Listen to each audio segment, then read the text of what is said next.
এই প্রথমে আটা নিলাম, সুন্দর করে গুলে নিলাম, এখন আস্তে করে টিপ দিলাম, ঘোরাই ঘোরাই ঘোরাই বেলনা ঘোরাই। ও ওমা ওমা, ডান বাম ঘুরে, বামে ঘুরে, ডানে ঘুরে, মশাই জ্বালায় মারে। Good good good. চলছে চলছে চলছে চলছে চলছে রুটি বানানোর কাজ।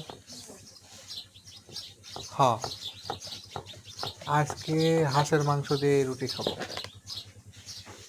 মনোযোগ দিয়ে বানাচ্ছে আমার দোস্ত। আর কপাল ভালো, আমি বিয়ে করতে গেলাম কি জন্যে? দুইজনে সিঙ্গেল থাকতাম, ও নাই রুটি বানাক। যা, গেছে গেছে গেছে গেছে গেছে গেছে গেছে। এই লাইন আইছে, ও রুটি বানাক, আমি মাংস রান্না করবো। আর আটা দিস নে দোস্ত, আর আটা দিস নে,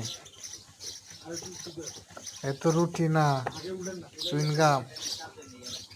থাক থাক থাক থাক, উল্টাইস না উল্টাইস না। হ্যাঁ,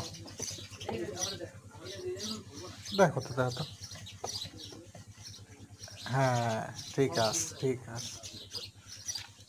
তোর বুদ্ধি আছে রে। এ কে শিখাইলো, পাশের বাসার ভাবি না বউ?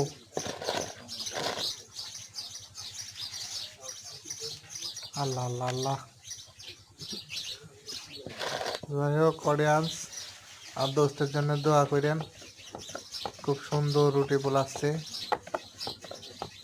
দুইজন মিলে এটা চায়ের দোকান দেব, ও রুটি ভাজবে, আমি চা বিক্রি করব।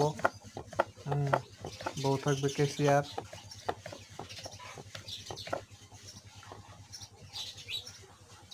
ধন্যবাদ।